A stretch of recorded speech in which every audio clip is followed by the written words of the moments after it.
Welcome to Module 1 of Real World Resilience for Veterinary and Animal Care Professionals with Dr. Jess Moore-Jones.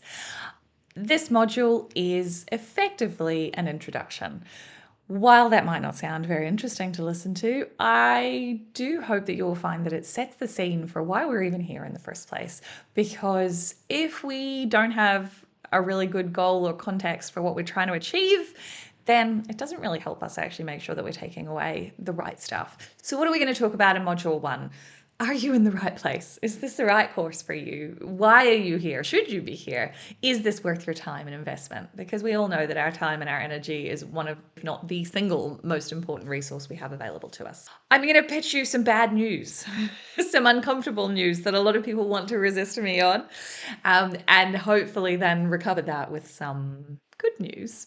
Okay, and I'm going to give you a little bit of intro to me. Nobody really wants to hear that much about me, and I appreciate that.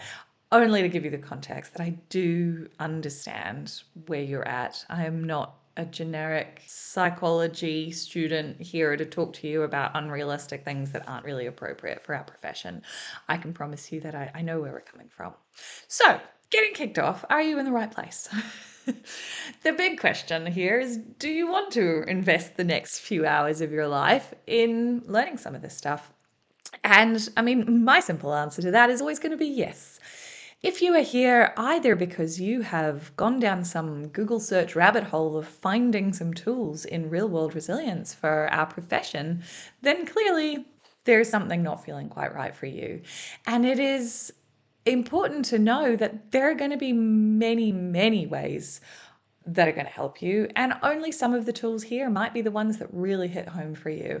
But that's what this is all about, is approaching a multifaceted problem with a multifaceted set of solutions. Okay, so if you are in the veterinary profession as a paraprofessional, as a veterinarian or a nurse or a kennel assistant or reception or administration or leaders, this is for you. The same goes if you are in the animal shelter or welfare, whether you are animal attending, whether you are in a clinic, whether you are in customer service and forward facing.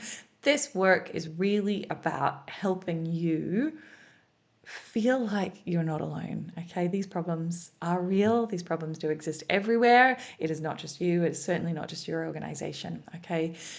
Welcome. Thank you for being here with us. Now for the bad news. This is the one that makes a lot of people feel uncomfortable.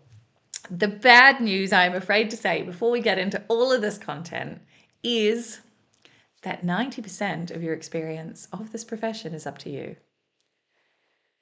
Now, this is where a lot of people feel like that means that I am putting the onus onto you for just be tougher, just be stronger. If you were just more resilient, then our profession wouldn't be a problem. Now, remember my context from before, that I 100% and fully believe that our organizations and our leaders and our professions have a huge amount of work to do in this space to meet us. But we can control what we can control. And as it turns out, it won't come as a surprise to you that there are some people who love our profession and thrive in it and really fully engaged for long, fulfilling careers.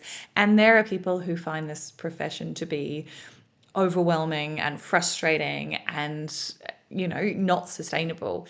And that is very rarely as simple as saying, well, some of those people are resilient or some of those people aren't. It's also not as simple as, those people are easier to please or they like animals more or this is better suited to them. It's just simply not as easy as that. It's that there are choices that we can make within our own scope of control and influence that genuinely change our experience of a situation that is on the surface actually kind of neutral. The point here is that it can feel really uncomfortable to be told that you have a lot of control over how frustrating or overwhelming or fulfilling and engaging this career is. And that a lot of people want to push back to that. And I understand that. I 100% want you to know that I do not believe that the solution to our profession's challenges is you. Okay. But I do believe that we as individuals have a lot of control and that we can do a lot of things with what we've got. And I'm going to pitch with you the good news right now. Having talked about the bad news being that 90% of it's up to you, it may not come as any surprise to you that, in fact, the good news is the same thing. Because once we do move past the discomfort of wanting to blame our bosses or wanting to blame systemic problems, but feeling like we're powerless to change those, and into a space where like, oh, I can control quite a bit. That's empowering. And that gives you the capacity to do something and not feel as hopeless as a lot of us can sometimes feel on a day-to-day basis. So that is what this whole module, this whole program is about, is giving you the tools and the choices to try to roll with that 90%, all right? And I promise between you and me, we'll also work on the other 10% outside of that.